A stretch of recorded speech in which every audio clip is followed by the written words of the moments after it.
विरारच्या विवांत हॉटेलमध्ये नेमकं काय झालं हा प्रकार आपण पाहिला, परंतु त्याचे साक्षीदार आणि घटनास्थळावर आमदार हितेंद्र ठाकूर स्वतः होते. नेमकं त्यांचं म्हणणं काय आपण त्यांच्याकडून जाणून घ्या.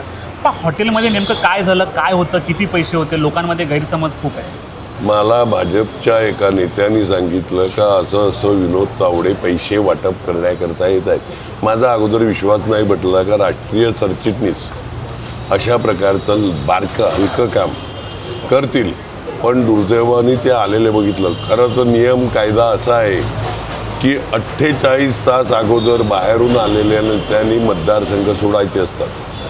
तो उलट हे येऊन पैसे वाटप करत बसले. कार्यकर्त्यांची मिटिंग आणि पैसे वाटप कसे, तर या बघा, या सर्वसामान्य महिलांकडे पैसे द्यायचे आणि एरियामधून जाऊन तिकडूनच्या नेत्यांना द्यायचं आणि मग पैसे, म्हणजे साधारणतः महिलांवर डाऊट येत नाही का या पैशाचे काय व्यवहार करत असतील.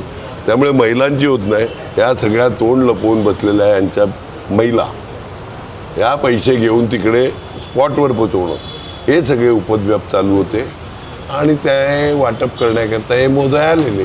किती लाखांची कॅश होती? 19 लाख तर मिळाले. अजून धडती चालू होती हॉटेलची. 5 कोटी हा आकडा आहे, परंतु पोलिसांनी फक्त 9.5 लाख आकडा सांगितला. मी 19 ऐकला, जो 9.5 लाख म्हणजे 4 कोटी 91 लाख वाटले.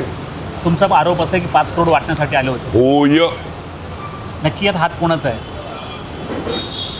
आता त्यांच्याच हात कोणाचा आहे मला कसं काय माहीत.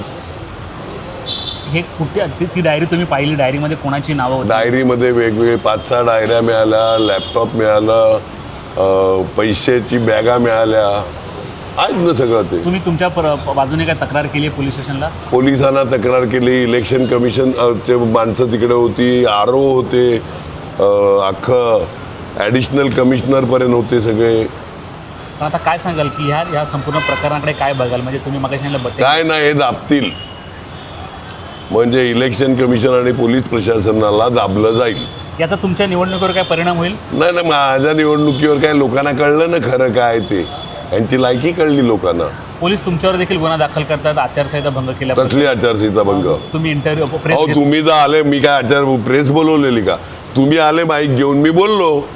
माझा अधिकार आहे. आणखीन प्रेसला कोणती आचारसंहिता?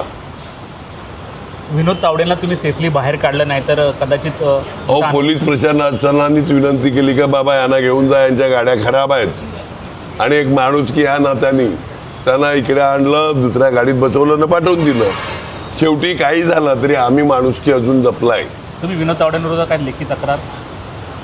आता ते सगळं पोलिसांनी आणि इलेक्शन कमिशननी करायचं. ते आले कसं? 48 तास अगोदर निघून जायचं हा नियम आहे, कायदा आहे. बरोबर. 5 करोड वाटण्यासाठी आल्याचा आरोप ज्या हितेंद्र ठाकूरांनी केलेला आहे, त्यामुळे ह्या प्रकारात नेमकं काय हे पोलीस तपासानंतर समोर येईल. HP डॅनी पटेल, प्रवीण नलावडे, वसई.